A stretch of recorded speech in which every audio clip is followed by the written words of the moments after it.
creatures, like all creatures on Earth, that evolved to live in a world where there was a regular cycle of brightness during the day and darkness during the night.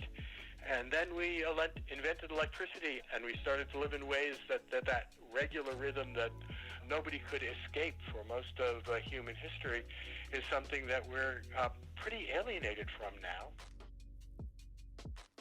Maybe this is a question that also crossed your mind at one point in life. Why do we spend so much time indoors? Well, all the good stuff is out there. What went wrong, and how does it affect our health? I add to that. The outdoor world just feels better, it smells better, it personally makes me happier, and in my case it really gets the creativity flowing. Or said otherwise, too much time indoors just makes me feel a little bit mwah. I dare to say that you can relate to this. Maybe even without noticing, we've just started living inside more and more over the last decades. Most of our time is spent inside our homes. We work inside. We spend time in other buildings like malls, restaurants, indoor gyms, and so on. We freely choose to expose ourselves this way to artificial light most part of daytime, which is a very interesting choice if you ask me. This mainly indoor lifestyle also comes with way brighter light in the evenings than we would get from starry skies and moonlight, which we get when spending time outdoors. Today we just seem to prefer to curl up in our comfortable caves with a fridge and other modern devices close by. So, after hearing more about the importance of natural light and the effects of it on our sleeping patterns and all, I just wanted to learn more about what all this not so natural light does to our body and feeling of well-being. It even got me thinking about maybe initiating an experiment to see what exposure to exclusively natural light would do to my own behavior and mood. Well, that didn't happen until now, because of other priorities, obviously. Anyhow, I started searching for answers, and this got me to an interesting interview with Doctor Richard Schwartz from Cambridge, Massachusetts in the US, psychiatrist, psychoanalyst, author, and award-winning teacher. He knows all about the importance of daylight and is, just like us, advocating about spending more time outdoors because of the positive effects of bright light exposure. Did you know that getting enough daylight should actually be on our healthy diet? My name is Petronella, and this podcast of Outdoor Loon answers the question, how much daylight do we need?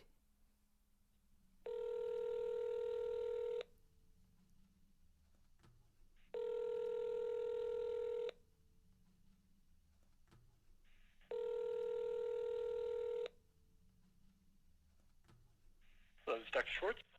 Good morning, Richard. Thank you for... Oh, no, I'm so sorry. No worries. I was already wondering why you didn't pick up the phone, but now I know, so that's great.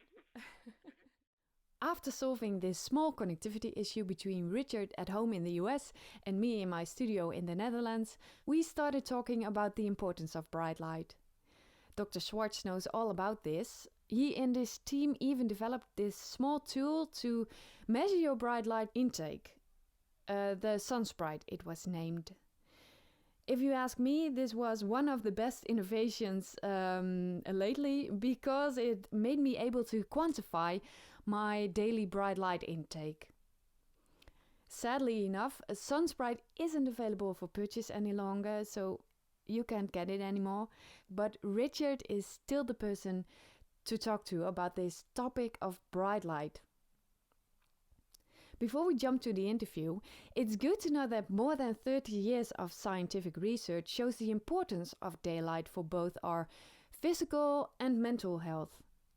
But you could question if there's already enough awareness about all the goodness of this totally free and ample fuel for our body and mind. I think we all enjoy our times in the outdoors, but do we know all about what it does to our health?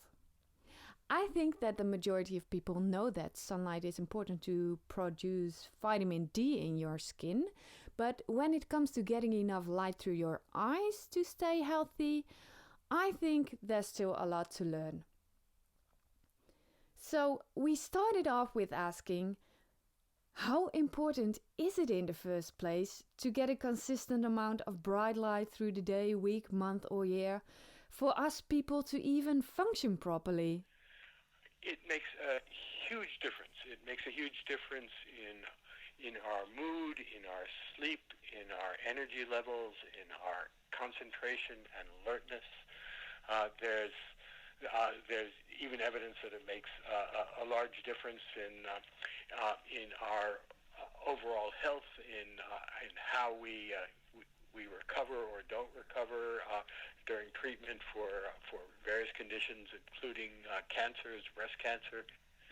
It's hugely important, and essentially we're creatures like all creatures on Earth that evolved to live in a world where there was a regular cycle of brightness during the day and darkness during the night.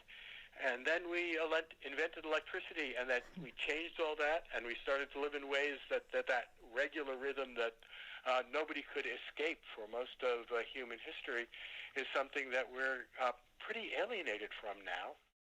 And we just were not built to function without a regular cycle of day and night. Whenever you think your working or living space is light enough during daytime, you better check twice after hearing the following. Also, a natural light box doesn't seem to be the perfect alternative to sunlight either, if you ask me. One of the big differences between artificial and natural light is brightness. In terms of sunlight as an antidepressant, which it is, as an antidepressant, sunlight is about as effective as antidepressant medications and other treatments. But the brightness, the intensity of light that you need to get that antidepressant effect is much brighter than you get from even brightly lit offices or kitchens. There's a threshold of the amount of light you need. To get technical for one moment, a measure of the brightness of light at your eye is called lux, L-U-X, and you need light of at least 2,500 lux to have this antidepressant effect. And even in a brightly lit office or kitchen, you probably only get 500 lux. Our eyes are so good at adapting to changes in light and darkness that even though inside is so dark compared to sunlight, it looks bright to us when that's where we are, and that our eyes work wonderfully to do that. But when we restrict ourselves to just getting artificial light, it just isn't bright enough for what our body needs. Natural light is still much brighter than any light box, but that light box is bright enough to work. The other big difference is that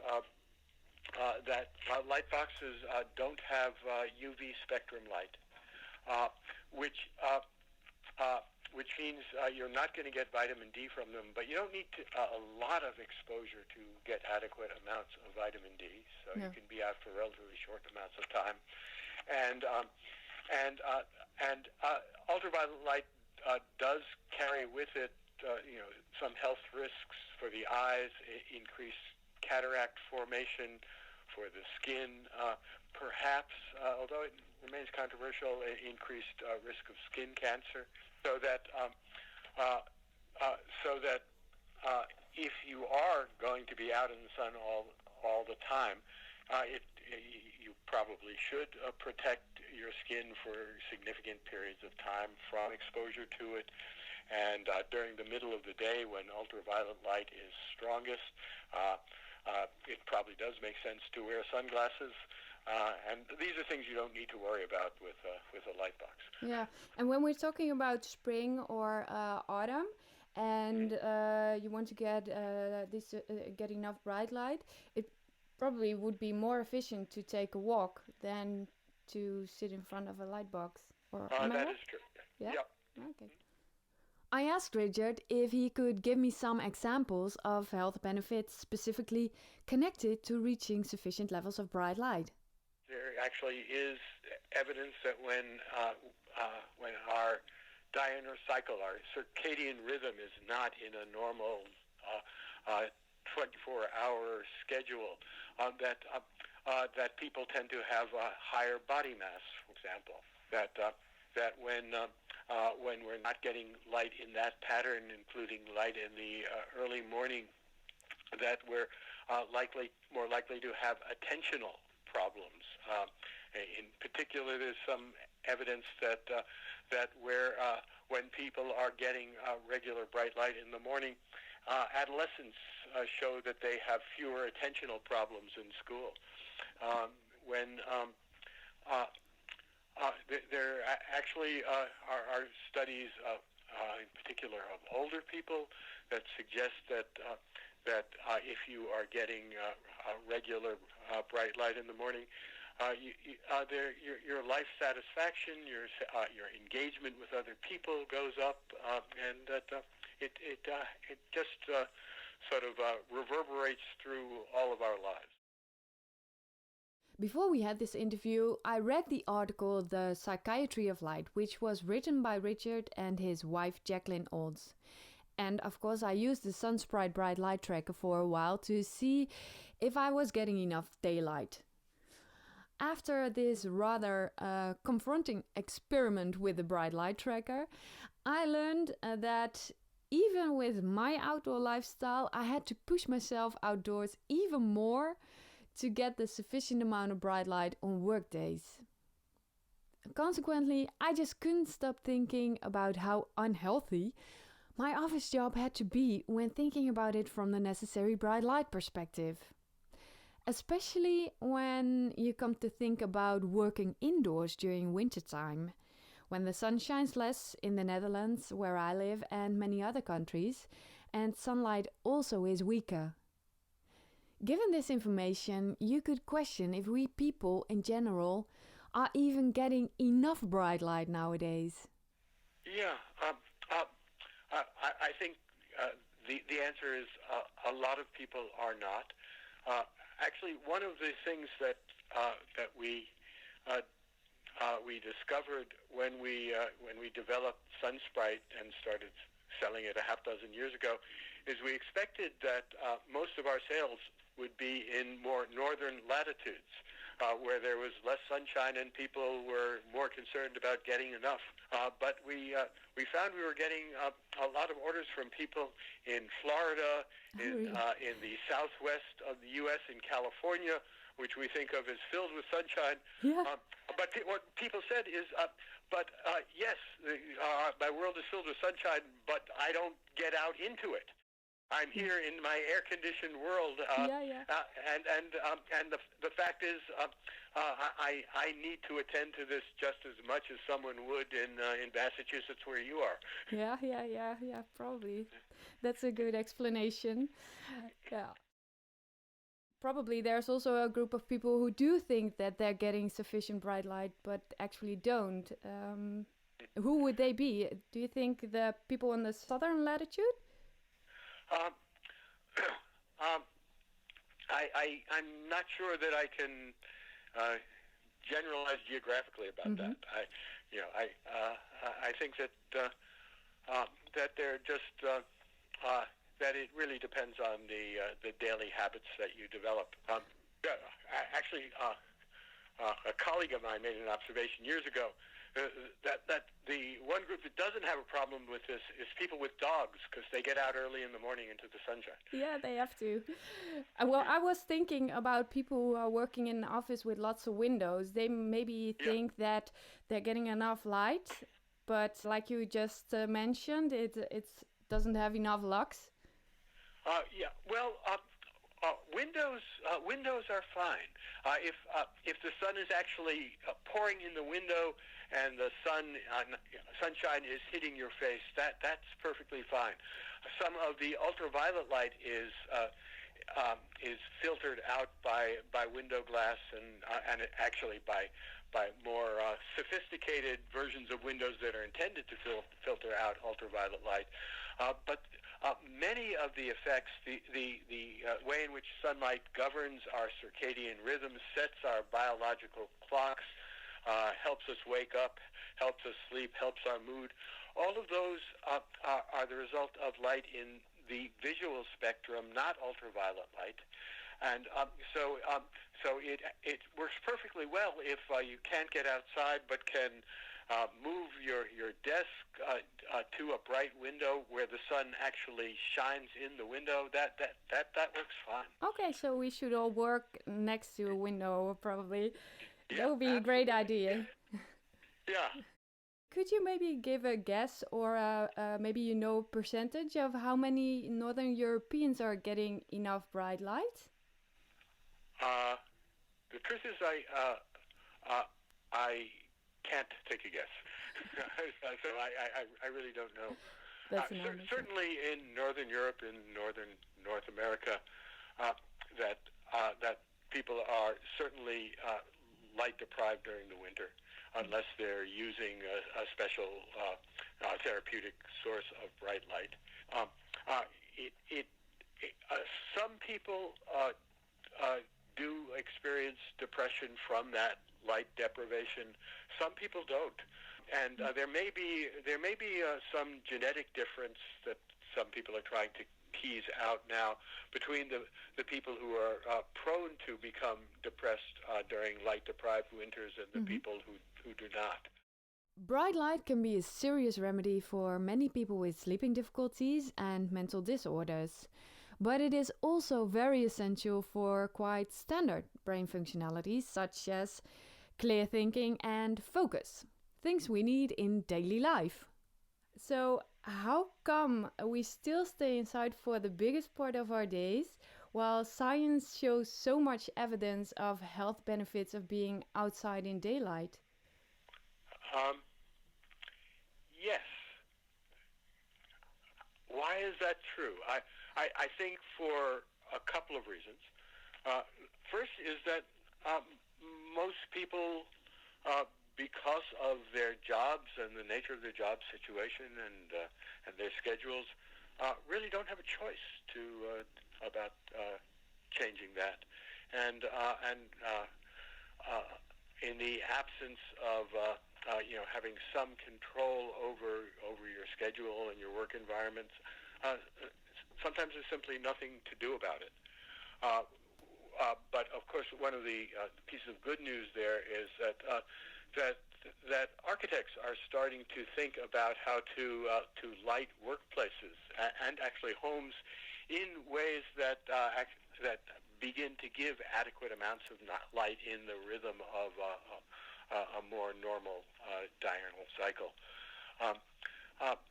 But the other thing is that I think a lot of people, despite the increase in science about this over the last couple of decades, simply don't know about it, or if they know about it, misunderstand it. For example, when we talk about, as psychiatrists, light for the treatment of depression, most people still think we are talking about vitamin D and getting light on your skin, but many of these effects, as I mentioned, including the mood ones, have nothing to do with vitamin D in the skin, but are an effect that happens just through your eyes.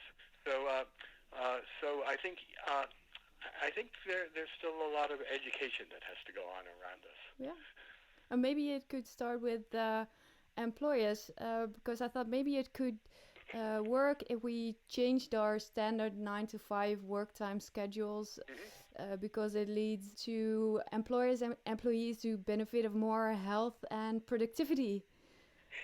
Yeah.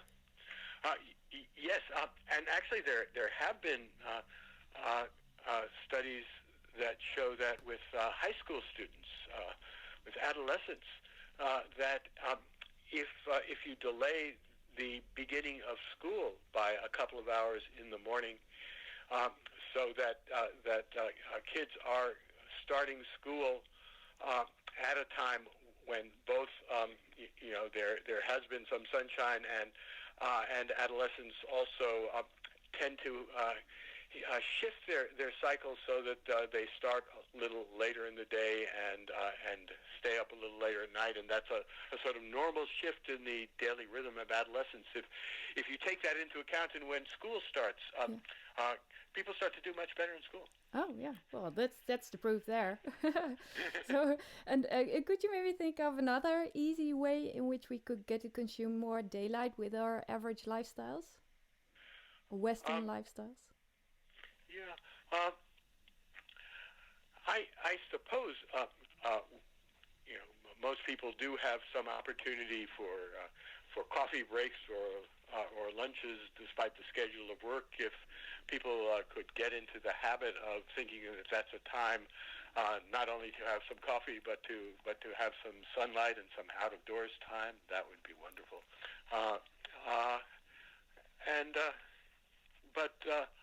Otherwise, I do think that one of the difficult things about this is that it's less in people's control than many things. That we have developed a whole economic system way of functioning in the world that is pretty alienated from the normal schedule of light and dark. It's particularly hard for shift workers. There certainly is a lot of evidence that people who have to change the shifts that they work over time are more prone to breast cancer, for example. That's been shown in nurses' studies that we are many of us locked into ways of living and working that simply don't sync with what our body needs in the way of day and night. No. But maybe, with the economy being so important and all, I think that shifting our work times from 9 to 5:30, for instance, and giving us half an hour of extra lunchtime to get some exercise outside would be a great idea. Yeah, there's actually some interesting studies that come out of East Asia, and a couple of them from Taiwan in particular.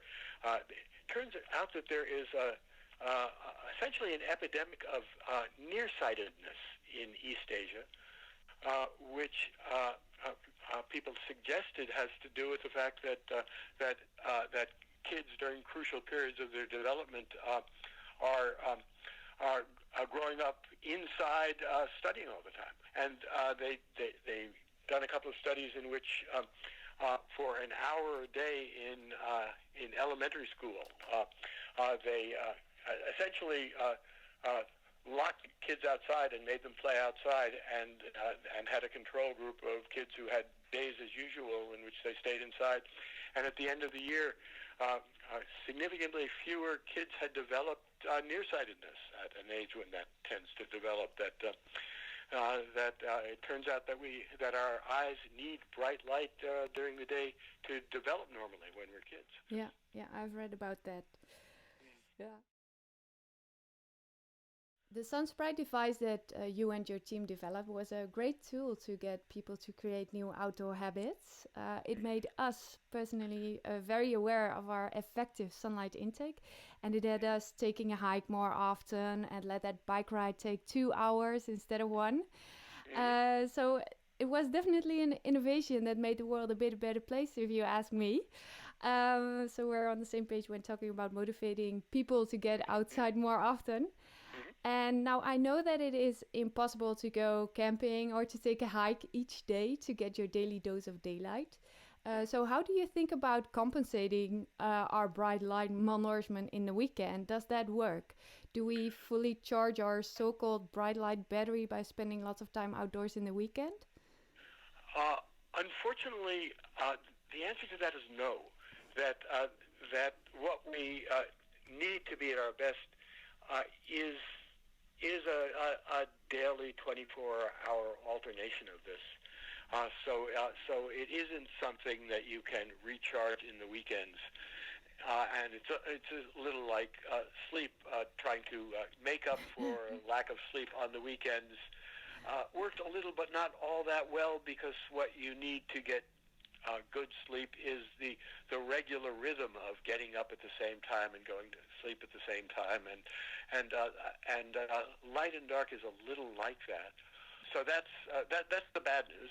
The good news is there are some researchers in Colorado who actually did use SunSprites for a study of taking groups of people camping in which they didn't bring along artificial light, and they wanted to see how quickly their body returned to a normal rhythm of day and night, because they weren't sure, how long it took to be out in nature before you sort of reverted to your natural state, and they found that it was very quick. It was within 2 or 3 days that people's body rhythms shifted to natural ones. Okay.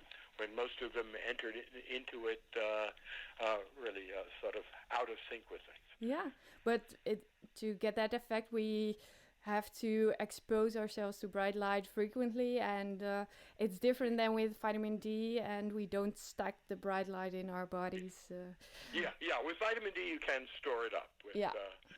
With your circadian rhythm, you can't. Yeah, no. Clear. So, well, then I think there's only one option to get us all to benefit from enough daylight, and that is by putting time outdoors on our daily menu. In lots of countries, or at least many, we see different guidelines to have people live a more healthy life.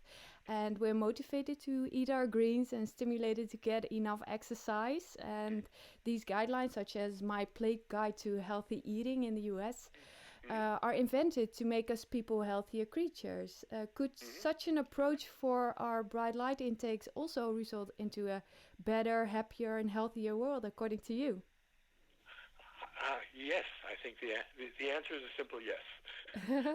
Are the guidelines already available? There are some pretty clear guidelines about optimal amounts of light. Getting bright light first thing in the morning over the first hour or two of your being up makes a difference. Getting at least a half an hour of bright light early in the morning, or relatively early in the morning, makes a difference. So there are pretty clear notions already about how to do this if you have the flexibility to do it. Yeah. And what would be your recommendation to put in this diet guideline? How much sleep time, indoor work time, and daylight time should be on our daily diet according to you, on average? Well, in terms of sleep, the evidence currently is that people who have between 7 or 8 hours of sleep a night tend to be healthiest and tend to do best over time. But there are huge individual variations in how much sleep we need, so you have to sort of find that answer for yourself. But certainly, a good chunk of darkness at night, and ideally, an hour or so of time in either sunlight, or if there's no alternative, some sort of therapeutic light or bright window would really do wonders for most of us. But that's still a little amount of time, considering we have 24 hours in a day. Absolutely, yeah. but we're not going to go back towards working in the No, field. no. Well, many of us Or still not do. everybody can. Yeah. So might be a good idea to walk to work or take the bike instead of commuting by subway or something. Yeah. Small adjustments like if you can walking on the sunlit side of the street on your way to get a bus or a subway to work. Things of that sort can make a big difference. Yeah. So search for the sunlight. Yeah. And should the daily recommendation be taken together with a fresh air and some physical exercise for optimal results? Yes, absolutely. There's independent evidence that exercise is good for just about everything in our lives. Yeah, so yes, that's very good.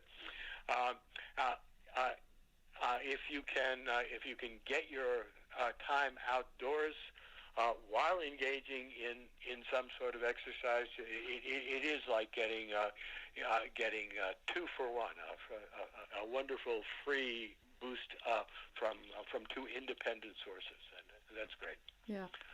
So you've also mentioned that it's important to get your bright light as soon as possible after you wake up. And can you explain a little bit more why that is? Yes. The answer is that light in the morning is the way that our bodies know that it's time to be up and functioning for the day.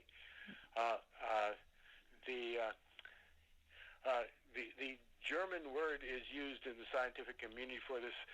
Light is the Zeitgeber for our bodies. It's a timekeeper, and so you want that timekeeper to tell you when the day is starting, that's when it is most effective. So it works as an alarm clock for your body? Yes. It tells your body that the night's over, it's time to get going. Yeah, and it also tells you to wakes up your brain. And it also tells you when to go to bed again. Right. Yes. Yeah.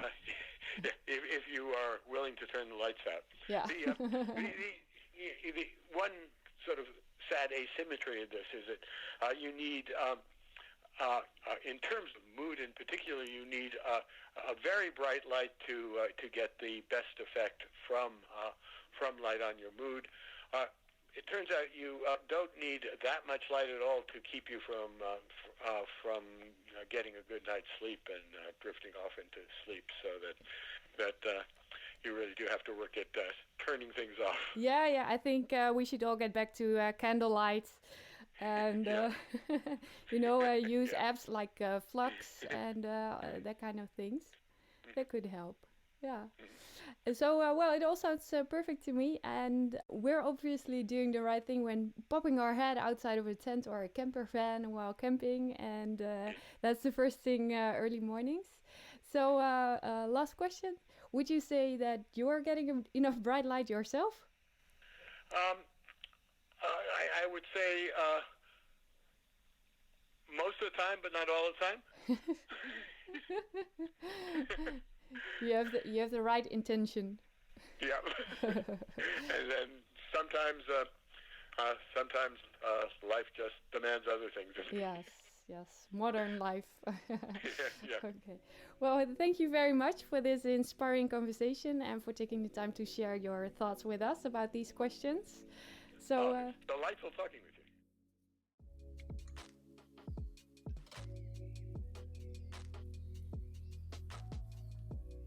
I think it's very obvious now that we should get enough bright light to stay healthy. In my opinion, the most important takeaway messages of this conversation are the following. 1. A sufficient bright light is important for our health and has a huge effect on our so-called circadian rhythm and physical and mental well-being. 2. Our bodies need a certain rhythm of day and night that is affected by how much daylight we get at moments during the day. 3. Bright light should be consumed each day. Richard says to expose yourself to at least 1 hour of sunlight if you can, but I personally would suggest to double that amount because there's so much more to enjoy in the outdoors than just sunlight. 4. It's best to get enough bright light as soon as we wake up. And even better, while engaging in some sort of activity, I would suggest hiking. 5. We don't store bright light in our body tissues. So trying to compensate your bright light intake in the weekend has absolutely no sense at all. It should be on our daily healthy diets. And 6. Reaching sufficient levels of bright light isn't really rocket science, really. You can do this. Easy ways to implement more bright light in our lives are small adjustments such as placing your work desk next to a window, taking your coffee break outside instead of next to the machine, walking on the sunlit side of the street, and maybe taking the bike instead of the bus or bike to the bus. I really hope that you like listening to Richard just as much as I did, and many of my questions are answered, and I also hope that it inspired you to enjoy the outdoors even more. Well, this was it for our podcast episode about the importance of daylight, in which we searched for the answer to the question, how much daylight do we need? We'll get more questions like this answered in following shows. Thank you very much for listening all the way to the end, and let me know if you liked it by rating it in iTunes or on whichever platform you were listening. We would even more super duper appreciate it if you left a comment about the podcast on our website outdoorloon.com/podcast. I feel like we should get some bright light now, so see you out there!